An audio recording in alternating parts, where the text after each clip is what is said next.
So let's go ahead and meet our panelists. Nicholas, would you like to start? Tell us a little bit about yourself, what you do for Castle Group, how long you've been in the industry, and something fun, your hobbies. And something, well, let me see if I can remember all that. Good morning, everyone, or good afternoon. My name is Nick Alianis. I'm a regional vice president with the Castle Group. My area of interest is up and down the east, lower south part of Florida. Been in this industry about 10 years in one shape or fashion, one way or another. Been with Castle Group starting in my third year.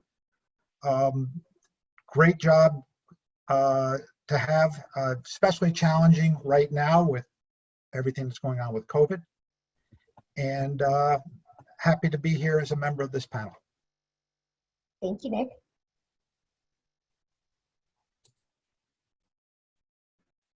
Henry?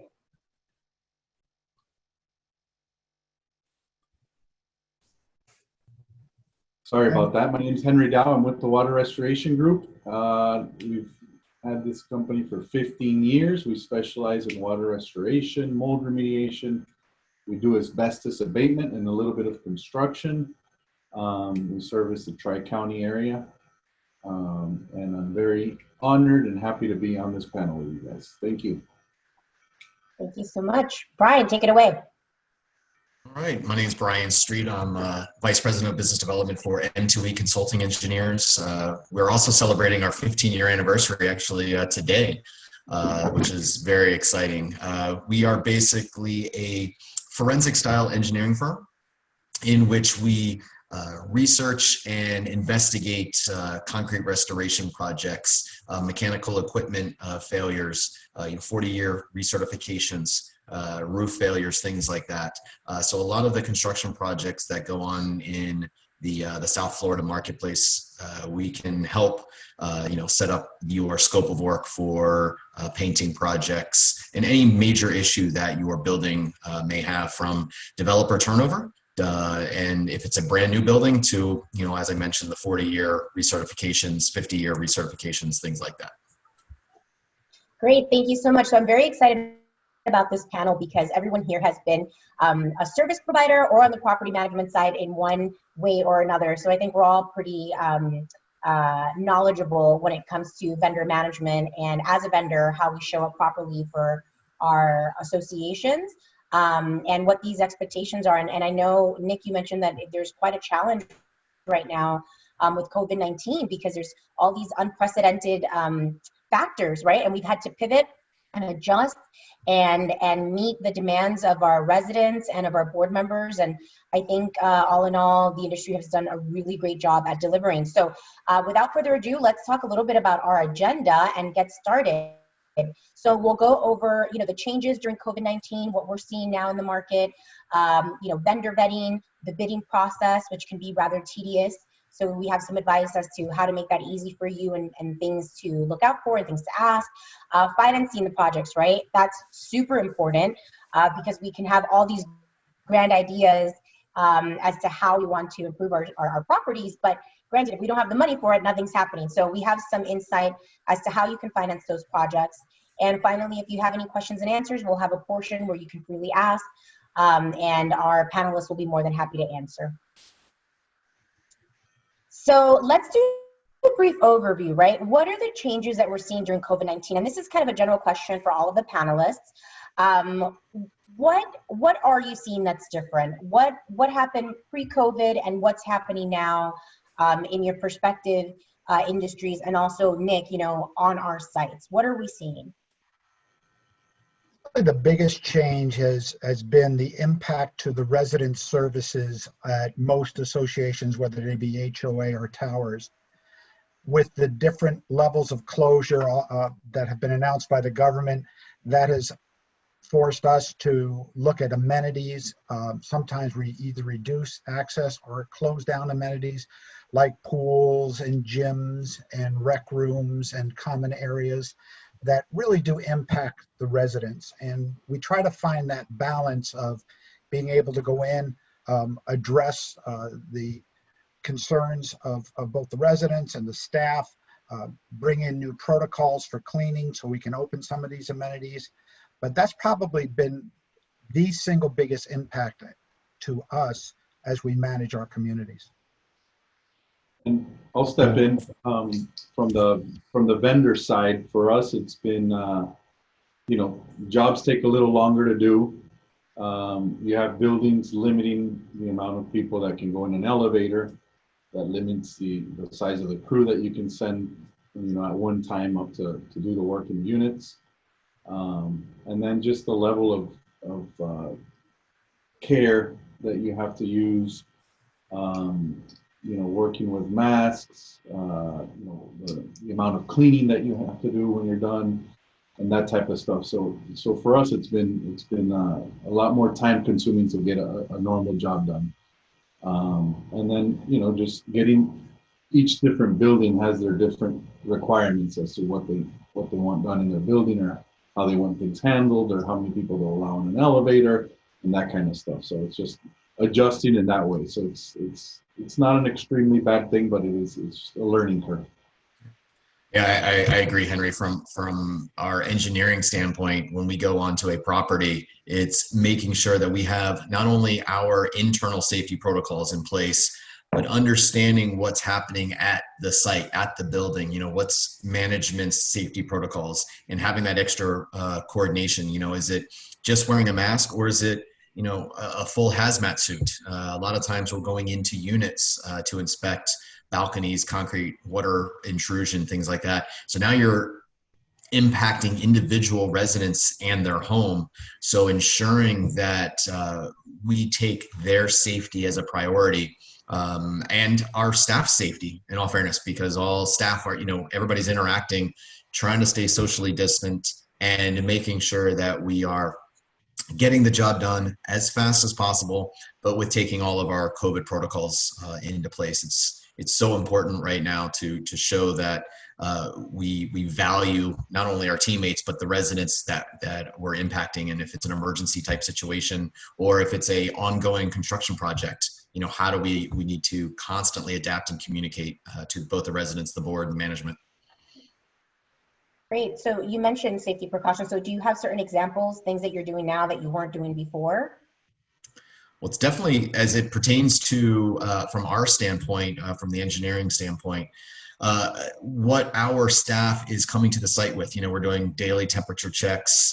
We could be coming in full, and I joke, calling them hazmat suits, but we, from our shoes to our masks to something on our head, really trying to, and we even have face shields. We sent out to all of our staff just a safety protocol package that went out there with full face shield, masks, and everything, to make sure that they have the necessary tools when they go on site.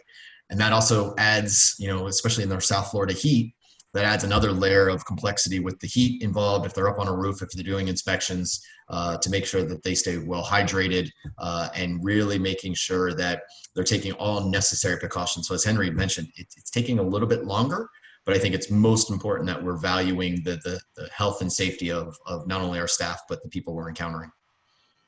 Yeah, and just in companion to that, Jessica, the communities that we manage have different layers of protocols. Some are doing temperature checks for vendors that come into the building, or workers that are going to units, making sure personal protection equipment is in place.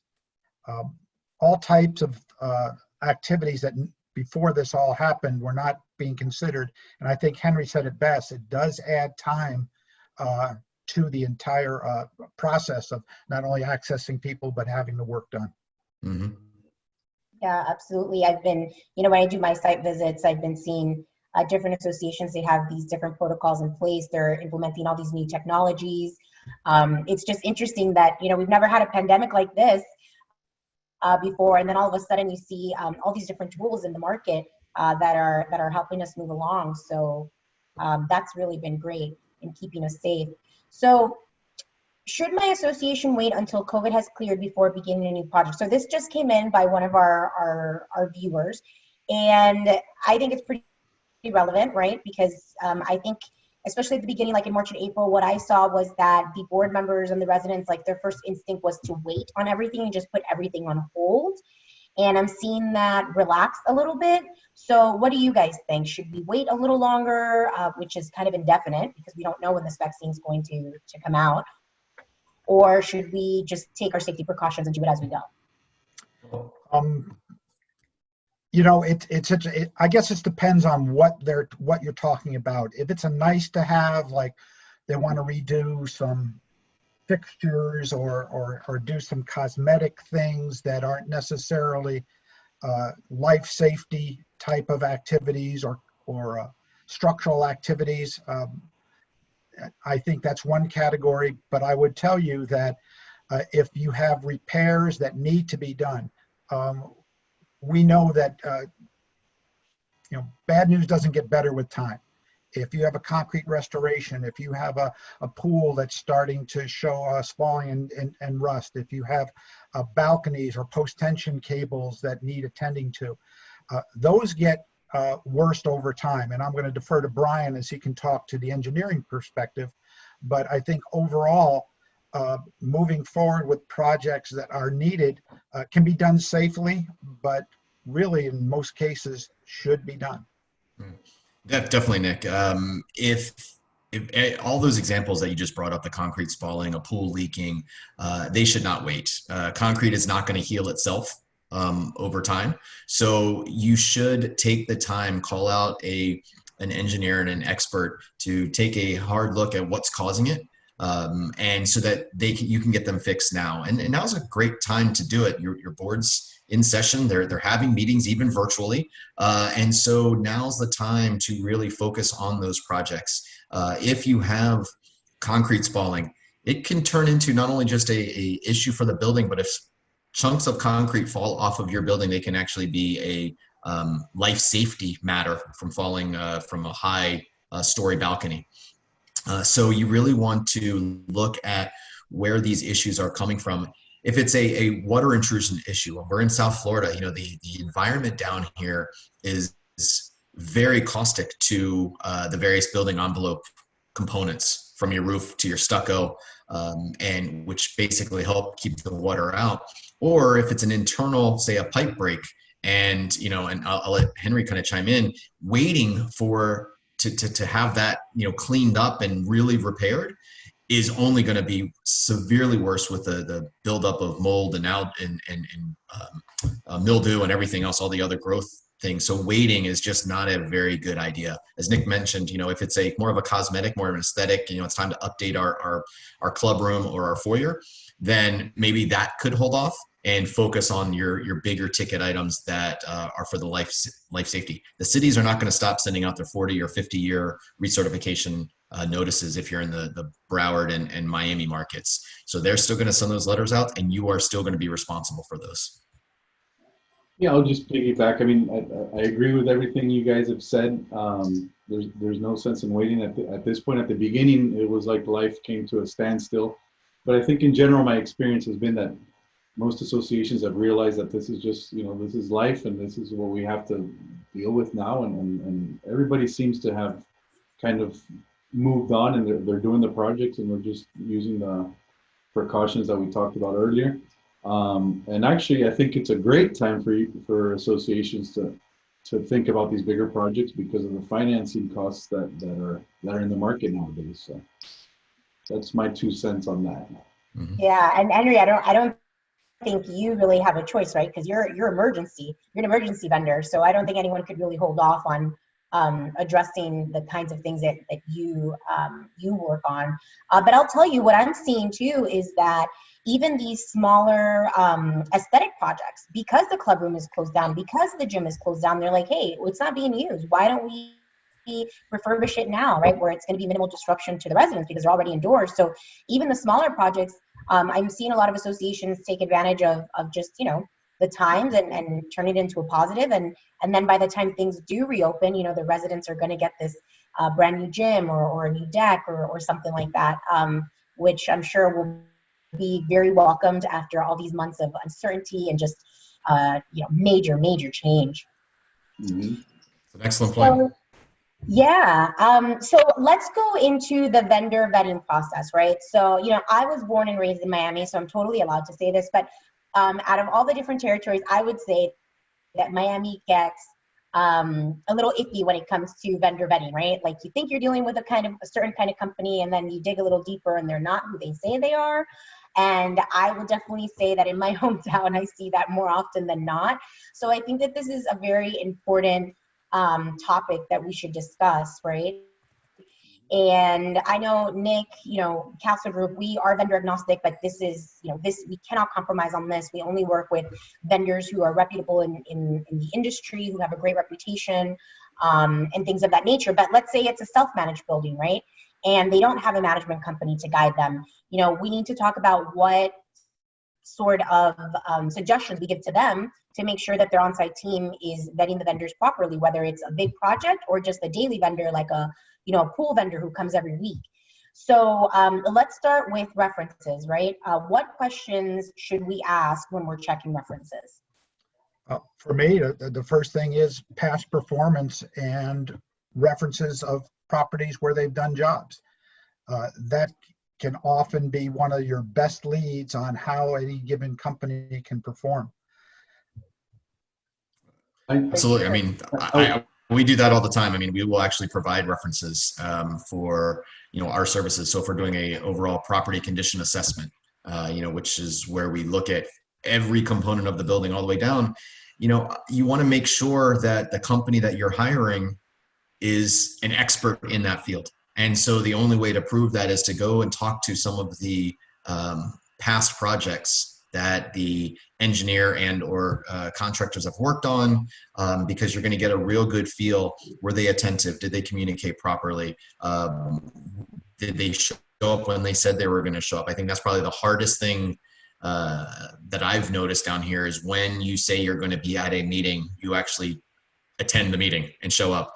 So it's getting a vendor out to your property and making sure that they're going to provide that high level of service that we all are entitled to, and really following up on those references. Yeah, something that I really recommend is, because references, people will give a reference of a good job. They're not going to send you a reference of an unhappy customer. So I always recommend, hey, take me to a job where you are now, today. Where are you working today? Let me see that kind of job. And that's something we as a company have been using as a marketing tool, or as a way to win over bids, is we invite the board or the manager, let me take you to a job where we're working today. So this way you're not having the vendor choose who they send you to in a way, but rather it's someone that's being worked on today. That'll kind of eliminate your chance, or the chance for you being sent somewhere where it's just, a biased opinion, I guess.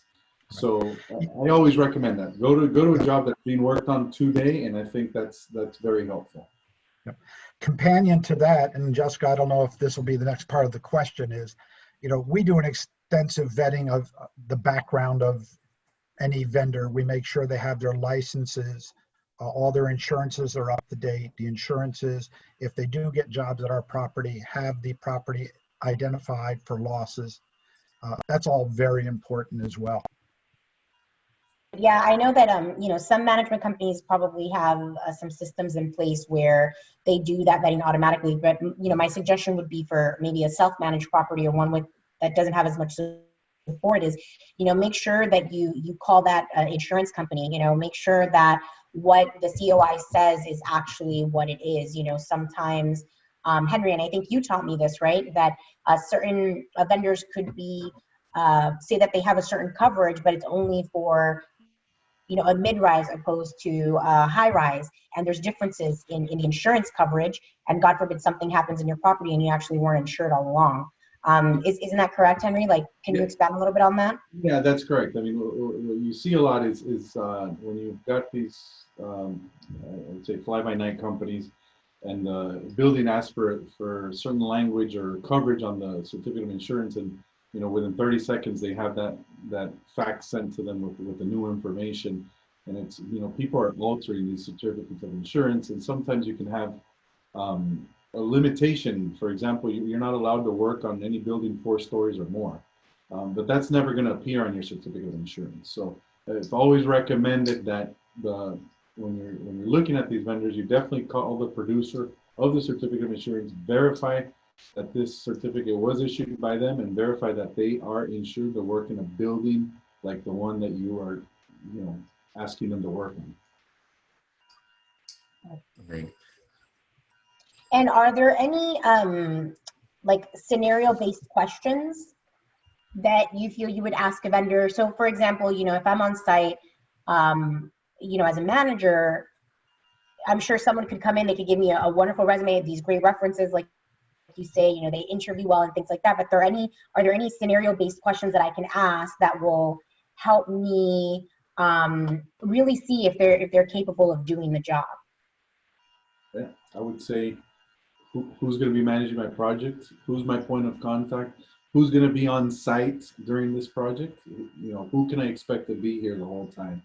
And and get an idea of who those people are. I think that's important, because you can have somebody to win the bid, and then all of a sudden they're just sending the workers out there with no supervision, or it's not the person you want to deal with. And that's very important when you're doing these big projects. It's like a marriage. Like you need to pick very carefully who you're going to be working with. You're going to be in these projects for sometimes 6 months, sometimes a year. You need to know who it is you're going to be dealing with day in and day out, and that's important. It not might mean that this person or this company is better than the next one, but that's the person that you work best with. That's my advice on that. Right. Definitely, I think I agree with Henry. It is like a marriage, because these projects will last a long time. So you should really find out, some similar type projects that the company has worked on. And what were the pitfalls? What happened? Because the salesperson will make it sound like it's a perfect scenario. But we all know in construction and repair and remediation work, there's the unknowns, the things that happen when you start peeling back the stucco, the things that happen when you're repairing the concrete and all of a sudden you realize that all the rebar has rusted out. And so what pitfalls have and I'll say it from an engineering standpoint, when the engineer is doing their investigation, what did they typically find? What have been their experiences in a similar type building? It allows for the board or the manager to understand, okay, they've encountered these projects before or not at all. And from a sales standpoint, you want to make sure that you give that comfort level. Again, for that marriage, you want to make sure that it's well communicated and everything is laid out on the table so that you can really talk through when an issue comes up. Because if you peel back, say the stucco, for example, and you see all this water intrusion on the surface, the stucco may look perfectly fine, maybe some superficial cracks, but as you sound, you realize that it's peeled off the wall and there's just water dripping down behind the wall. You would have no idea unless you did these, inspections and something happened. So you want to make sure that you have a good comfort level with not only the salesperson, and I agree with Henry, but who's coming on property? Who's your, project manager? Do you have an owner's? Yeah. Who's the operations? Do you have an owner's rep? Because we all know that, from a management standpoint, the property manager has more to do in a given day than they can possibly get done. And now manage an overall project, and which could be possibly millions of dollars to do a complete concrete restoration or a painting project, things like that.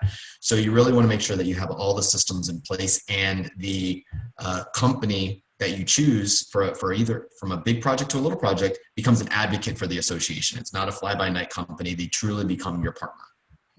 Yeah, and Jessica, companion to that, and I think Brian and Henry both hit the nail on the head. Once you start getting into these projects, the level of complexity of a given project, you want to make sure you have a subject matter expert there with you. Our property managers have seen a lot and they've done a lot, but they are not licensed engineers. Having that technical person, whether it's you're going to look at your air conditioning system, you're going to have your building chief engineer with you as you walk through, and they're going to be able to speak with the vendor and really ask those important technical questions, and they'll root out more often than not whether someone is knows what they're doing or if they're a God forbid, a fly-by-night company. But if you're looking at a large restoration, you've got to have the experts near you. And to kind of dovetail on that, Nick, it's a great point. So like for example, your 40-year recertification talks about life safety of the building, the structural and the electrical. Those are two different people.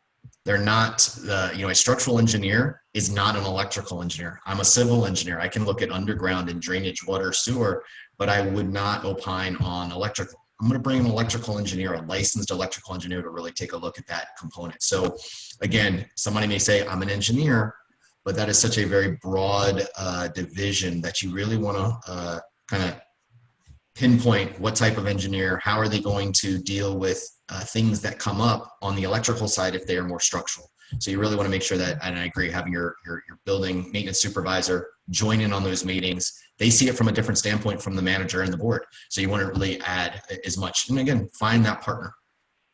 Mm-hmm. Great. So one of the things that I feel would be really important during the vendor process or the vendor vetting, right, when you're interviewing your prospective vendors, like, what about communication, right? Because the property manager wants to stay informed, because the board wants to stay informed, so that we can keep the membership informed. So what expectations should I set as a property manager and the board for this vendor that I'm interviewing? What can I expect? Weekly reports, daily report? I mean, what is the right threshold when it comes to communication? Well, I would say, quickly, it depends on the size and scope of the overall project. But if it's, we would say either weekly or bi-weekly communication reports on a big grand project. If you're doing, say, concrete restoration, a painting project, as you work down, the individual stack, you probably are going to report on that, weekly or bi-weekly. Back to, the original point, it's all about the communication. The residents that are in stack number 1 want to know, when is it going to start and when is it going to end? And stack number 2 wants to know, when is it going to start, when is it going to end? So when the board is, confronted in the elevator, how they want to make sure that they have all the answers. Now that's for a big project. And I'll let Henry chime in on maybe the emergency ones where, a pipe bursts behind the wall. Those kind of reports are probably going to be a little bit more frequently, because they're doing things not just on a weekly basis, but also on an hourly basis. Yeah, correct. I mean, and I guess the market kind of sets the expectations on this. And when there are emergencies, there's very high expectations as to communication. So, our software, we send the customer a link on the first day, and then they can click on that link anytime. So they have real-time updates whenever they want, because our technicians, when they're on site, they're inputting their information with regards to their visit that day, and it gets uploaded automatically, so the customer can view that immediately. So yes, when it comes to an emergency, it's almost real time. The larger projects, we were just doing an entire tower of asbestos, because they were going through the sprinkler retrofit project, and that, we made sure we put signs everywhere as far as schedules as to this floor is being done on this date, this floor is being done on that date, and keeping people informed. I always tell my team, there's no worse sensation than when you're sitting on an airplane in the tarmac for an hour and the pilot doesn't tell you, why are you sitting there for an hour? You just want to know. So I always use that analogy, because the same thing in condo management.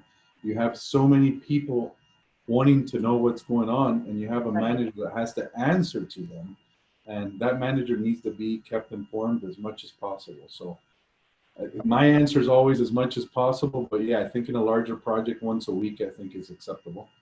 Yeah, and I know that Castle, we take a lot of that vendor information, and we'll produce a report for the membership in addition to, any newsletter or anything like that, but specifically on the projects, because we feel that the residents, they respond better to the disruptions if they're kept informed, right? And if they're alongside with us in accomplishing that vision, because we're doing it for a reason, whether it's aesthetic or whether it's a structural renovation or something like that, right? There's really good purpose and reason, so we try to keep them informed with that extra reporting.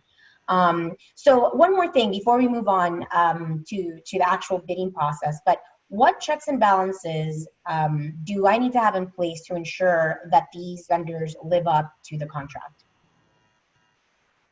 It's a great question. I think, it starts with the communication. It's an easy way to ensure that the contract is being followed, because you're getting a hourly, weekly, daily, report. So you're tracking to see where progress is being made and what their, are there liquidated damages, if the project runs long. But I would also recommend, we kind of said it earlier, where there's so much going on and the managers doing their day-to-day job to also come in and manage a large project. I would say having an engineer on site to be an owner's rep, to monitor the construction if it's a major project, would help make sure that the invoicing is proper, make sure that the contract the contractor is following the letter of the contract, and they're keeping up with their overall schedule, and we know that in a big construction project there's going to be change orders, but it's trying to mitigate some of those change orders that could come up. So having an extra set of eyes, ears, hands on site to help the manager basically allows everybody to succeed, and that holds the contractor accountable for what's in the contract from a scheduling standpoint, a cost standpoint, and the engineer can act as that mediator between the two for management and really be that owner's rep to ensure a better product in the end. Yeah, I think that's absolutely key, is to have an owner's rep with these types of projects. I mean, you're putting a manager or even board members who don't have experience in this going up against, I'd just say against in a way, the contractor. Contractor's done 100 of these jobs. They know where the cheating can be done, where the change orders can be done, and all that stuff. The manager, they don't have as much experience doing this. The board more than likely doesn't either. So that's why I think it's the most important part of this, is having someone like M2E or an owner's rep there, so that they can review all that stuff. Where they understand it. They have the staff that knows the structural, that knows, the electrical, that knows the mechanical. They understand that stuff well. They know where the change orders can come. They know where the missed dot on the I can really affect your contract. They know all that stuff already because they've done it over and over. But when you just let the manager or a board deal with this, you're really at a disadvantage. So I think the biggest point is, please, when you're doing one of these projects, you got to have someone like an owner's rep or M2E on it. Yep. And, as this is, as you build the contracts, and your attorneys will advise you as an association, because they too have seen a lot of these type of projects for large association or large scale projects that can go into the millions of dollars. Oftentimes the payments on the work being done are indexed or tied to certain goals or certain parts of the project being completed. So there's checks and balances that can be built in along the way that protect both the association and the team and the residents in one of these large scale events. Great. Thank you, guys. All right, so let's move on to the bidding process. So who is reviewing and comparing these bids? I think again, it should be, I think the bidding process starts again at an owner's rep, and I'm assuming these are larger projects, right? The bidding process should start there. Why? Because they have to create the scope that's going to be bid on. I can't tell you how many times we go to a building and they want you to bid on, I need you to do this and this and this for me. I can bid it one way, another contractor is going to bid it another way. So now when you're comparing, you're not really comparing the same thing. And I run across that all the time. So I think step number one is who's there that's very knowledgeable in what we're about to, get into, and that they can compare, that they can put together a scope of work, and this is exactly what I need you to bid on, and this is the way I need you to bid it. And now this allows that same expert to review these bids and compare apples to apples. So I think that's where it should start. Yeah, that's exactly right. I mean, I'm on property, and we do the initial investigation. We, communicate what we found and what our recommendations are to the board, so that everybody's on the same page. It goes back to that communication piece. And then from that point, we can then create the repair protocols and the bid specifications that go out to all the various contractors. And we know, you know, there's requirements in to get 3, 4, 5 bids depending on the association.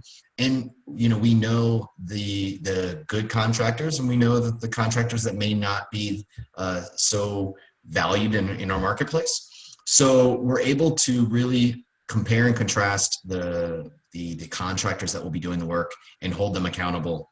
So during that bidding process, we'll answer all the questions. You know, so there's naturally going to be an RFP that goes out, and then there's questions of that RFP. So we're able to answer those questions to make sure that we are truly comparing. It's a maybe an overused adage, but comparing apples to apples. Because the moment somebody comes in and you see the schedule of costs and there's a huge disparity, something's wrong. And so you really want to make sure that there is a very small range between your low and your high. If you have a very large range, then between low and high bids, then probably somebody missed something or they miscalculated. And what's going to happen is you're going to have a massive change order. If you always go with the lowest bid, there will be a change order at the end. And ultimately what happens is you're going to get closer to the higher bid anyways. So we're able to kind of keep an eye on that, understand what pitfalls lie in the bidding process to make sure that you're looking and comparing the best proposals. But ultimately, we also know that from an owner's rep standpoint, it is the board's decision. We will make a recommendation if asked and say, you know, contractor A or B, both the same. It's really up to you. Let's, you know, maybe we do some interviews with the contractor, walkthroughs, things like that to make sure that there's no final changes. Ultimately, it is the board's decision to make that call. And then we can kind of keep moving on because we've done the investigation, we know the scope of work, and then we can follow the project all the way through. So it's really, and let me see if I understand this correctly. So, you know, the owner's rep will, first off, it's creating the scope, right? So that's really important. And then it's almost like you process all that information into like layman terms so that the board can make an educated decision. The board and the property management company can come together and make a decision. And that's really like where the value is, right? That you take all these complexities and make it as simplified as possible to save money and make sure that the project finishes, you know, within budget and on time, and you know, you get what you wanted, right? Is that a good explanation? Did I understand that correctly? That is a great explanation. No, that's perfect. And it truly is. A lot of boards that we've encountered have made, and I'm going to use the word mistake, but they've relied on non-experts to create the scope of work. And what happens is major components are missing. And so when the contractor bids on that less than ideal scope of work, they get a low bid. And then when things start to get uncovered, that's when the frustration happens because your change order after change order, and that $1 million project now becomes $2 million. And I know we're going to talk about financing later, but your special assessments goes from 1 to 2. It becomes a big pain for all the residents that, you know, we're planning on $1 million and now it's 2. So it really starts walking down a road that most boards don't want to do. So having that maybe a little bit more upfront cost, because there is a cost associated with bringing in experts, having more of an upfront cost on the owner's rep to help narrow the scope or, you know, basically fine tune the scope and narrow it down so it's ideal for the project and work through the bidding process will in the end actually be less expensive than going with a erroneous scope to begin with and then working all the way through the change orders. Yeah, I'd like to hit a couple of points. One, Jessica, you mentioned when you were just talking to Brian, one of the good points you mentioned, the property manager doesn't have time to manage these. And unfortunately, sometimes we're put in these positions where they're expected to make sure that the contractor is doing this and doing that and getting stuff done. And I can't tell you how many times we go to a building to fix something. Why? Because manager had hired a contractor and the contractor left, no inspections were done. Half of the work that they said they were going to do was done. But you can't blame the manager. I mean, how much weight can you put on a manager? You know, they have to worry about a million other things. So you can't expect them to be a project manager as well. Another point that Brian mentioned that I think is key, which I don't see associations doing enough, meet the person you're going to work with. I mean, you're about to marry this company for and I touched on this before, but you're about to be working with these people for 6 months and a year, and the board's not giving you a chance to go there and show your face, show them who you are, and get a feeling for you. I think that's very important, and it's not done enough. And then I just wanted to touch on, assuming you have a board that decides to save money by not using M2E or not using an owner's rep or something like that, that happens a lot, right?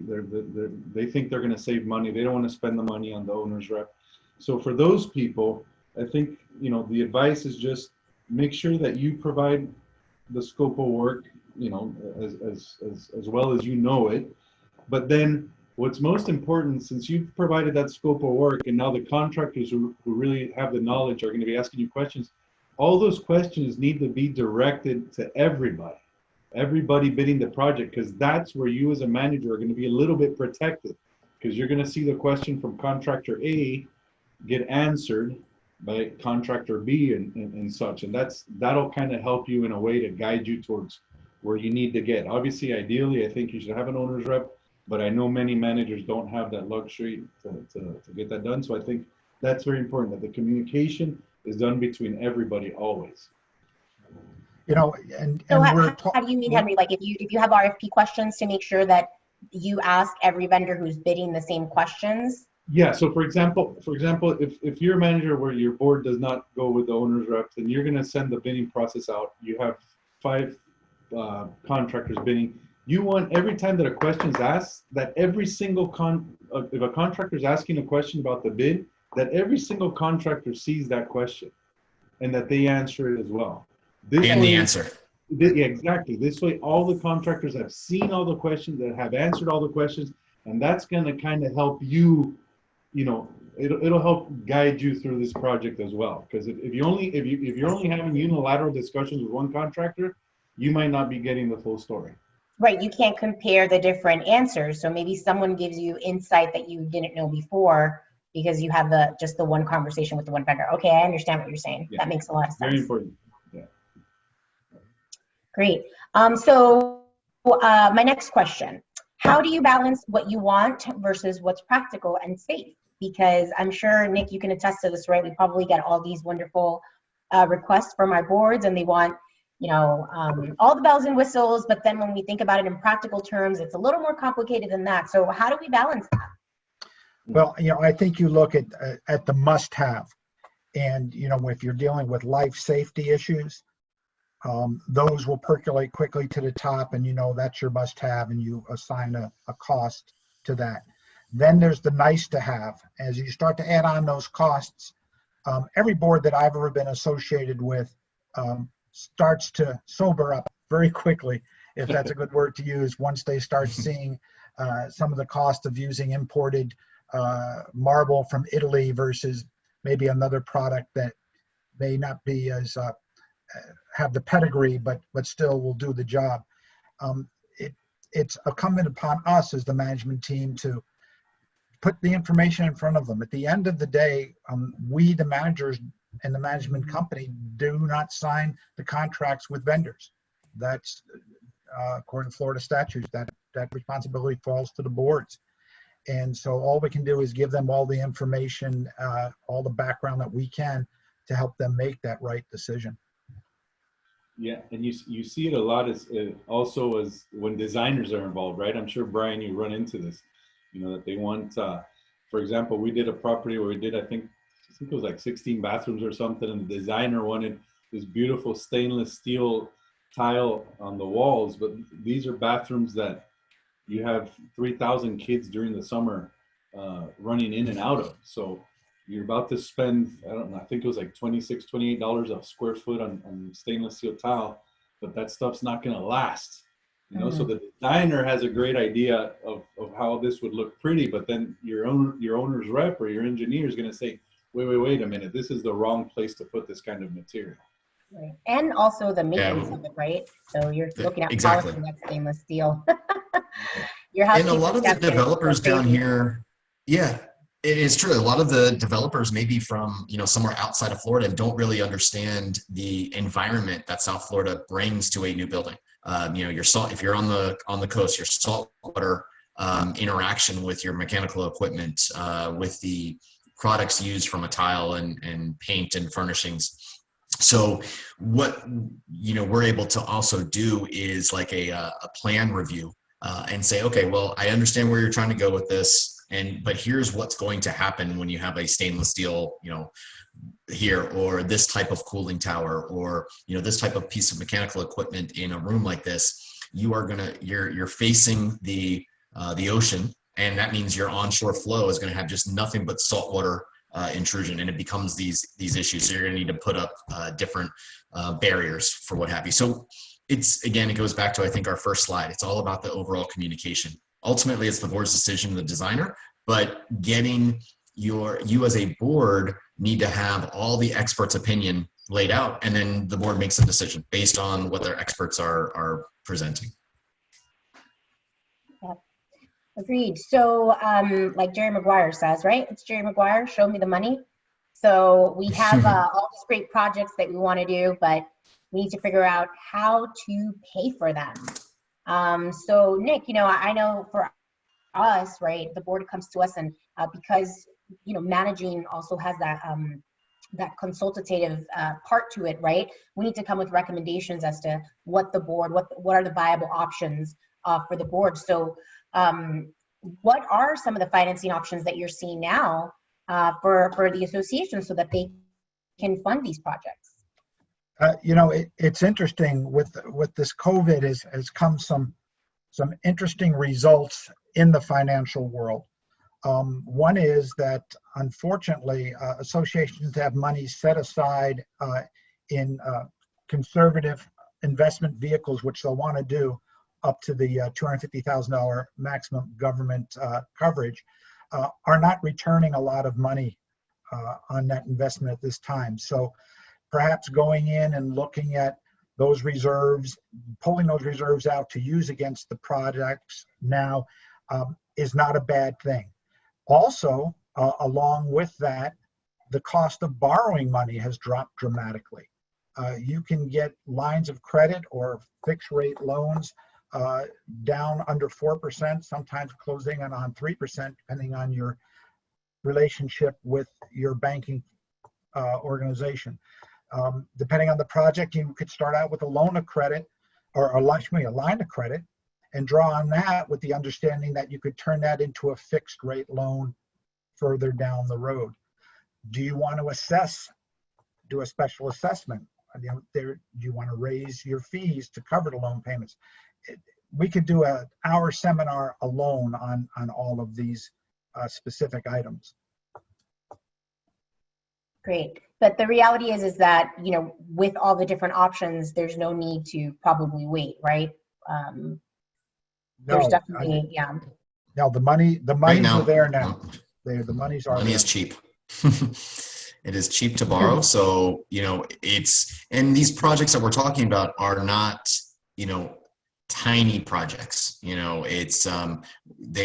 be potentially the size of the building, the size of the community. They could be, a multi-million-dollar project. If you're painting the building, if you're doing all your concrete restoration, and not to scare anybody off, but that's what you've also been setting aside reserve for. And that's what making sure that you've put the money away for that rainy day, is making sure that you're saving properly. And if you need to, as Nick mentioned, the line of credit is probably a great way to start, because there will be things that come up in every construction project. Something will come up where there will be a potential change order that may change the overall cost of a project. Not significantly if you do have the engineer and the owner's rep and everything else, but there will be something. And so later on, as you take a draw on that line of credit, as the overall cost of the project comes more into focus, then you can convert that into a loan, and then decide how you're going to pay for that, either via a special assessment, which can be I call a four-letter word in the association world, but it is a necessary evil if you have not been, funding your reserves properly. And so again, we'll stress, getting a reserve study, getting a property condition assessment, so you really understand where your building is in line with where it should be. and how many funds you should have available for those big projects that will come up. Because again, every building's getting older. Every day it gets a day older. And so depending on your preventative maintenance, depending on what you've done in the past, conditions that have impacted your building, were you in direct line of one of the recent hurricanes? Were you part of the king tide, so you had a bunch of flooding issues in your lower floors? There's a lot of things that impact your building that now is the time to start looking at how you can finance those projects. Great.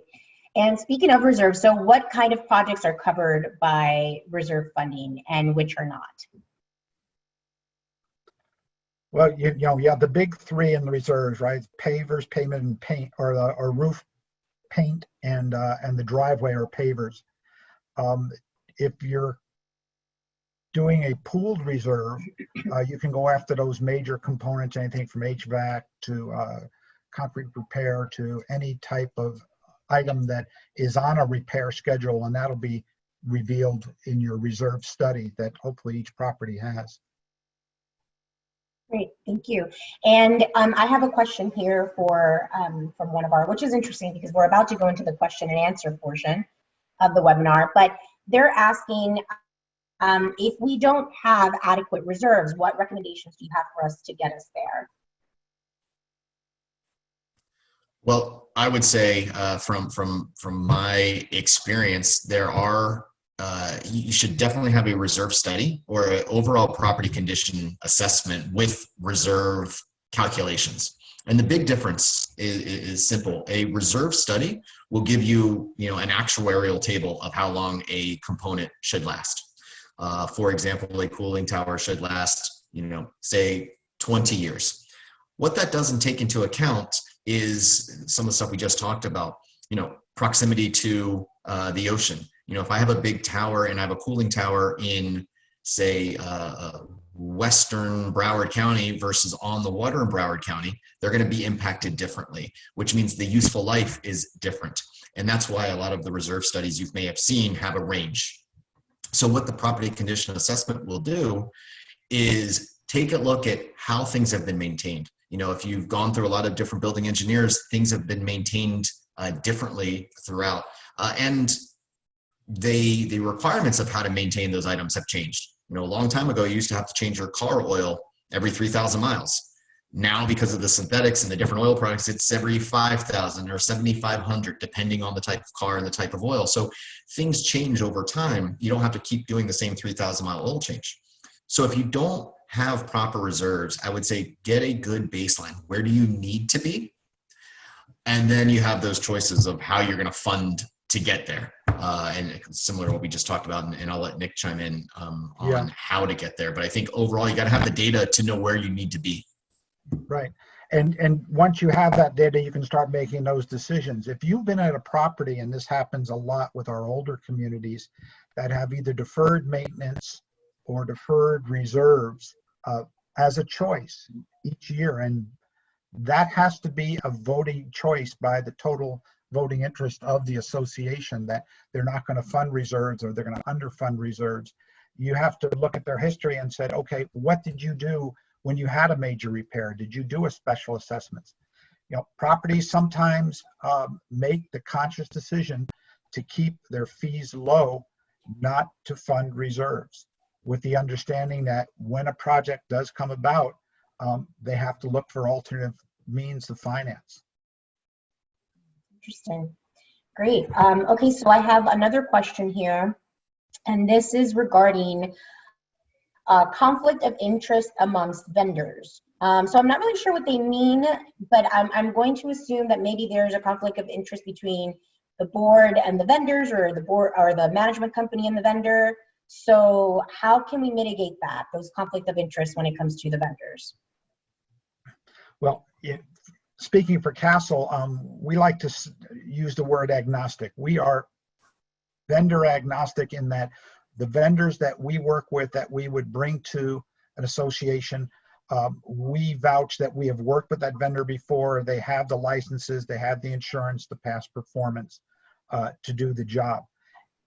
We put that information together in a bid matrix to the association. So it's a giant spreadsheet with all the attributes, and it really is the board's decision to go through that. If there's a perceived conflict of interest, getting in front of it, and I don't know what that might be, whether maybe someone on the board is related to someone that works in the company that's bidding. If you declare that up front, make that known. Can you work through that? Sure. You can look to your association attorney to help guide you through that, because you want to be above board on all of these.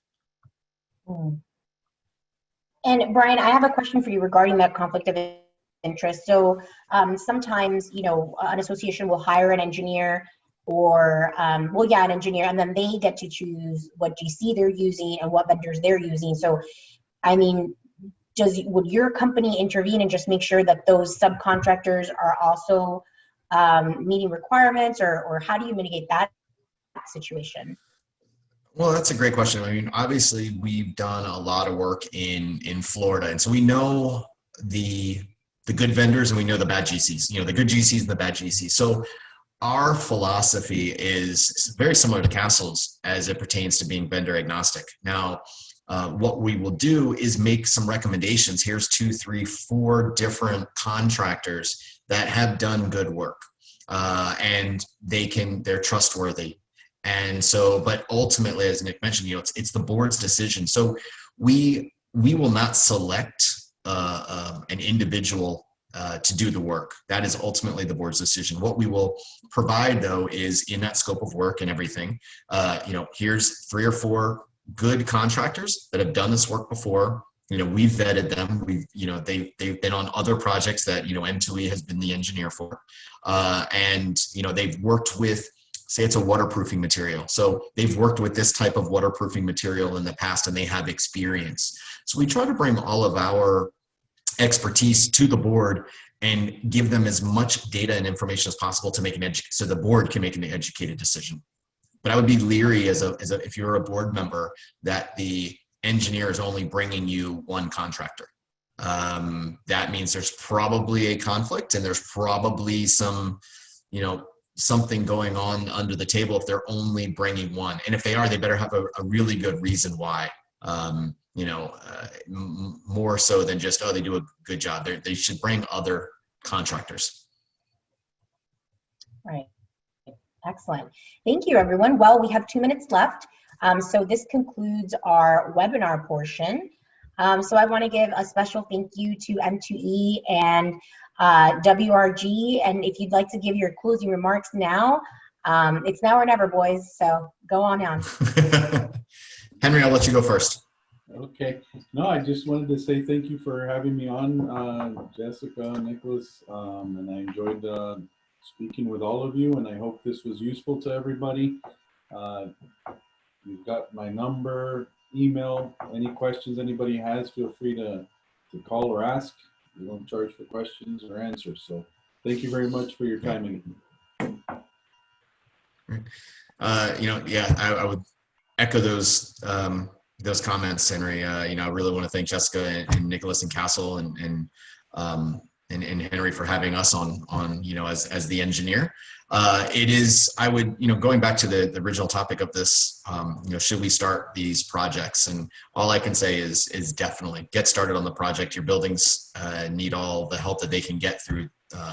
And every day that you wait, something worse could happen. So if there's anything that we can help you with, I'm like Henry, a phone call. We can come out and do a quick site visit, and just to make sure that you're proceeding down. Our goal is to be, a partner for the association, an advocate fighting for the association and the board to make sure that you have the best project experience. So if there's anything we can do to help, my contact information is on the screen. Thank you. Nick, Great. And what about you? What about your closing remarks? Thanks to Brian and Henry. We worked with them both over the years, and they're great partners. And we appreciate you joining the seminar. And Jessica, thank you for putting this together. Great. Definitely. Thank you, everyone. So Castle Group, is a premier choice for property management, specializing in serving the finest residential communities like all of you who are logged on. So please feel free to submit further questions to info@castlegroup.com. Follow us on LinkedIn, Instagram, and Facebook. That's where we advertise any of our upcoming webinars or special events. So thank you so much for having us and bringing us into your home today. Have a great afternoon. Bye-bye.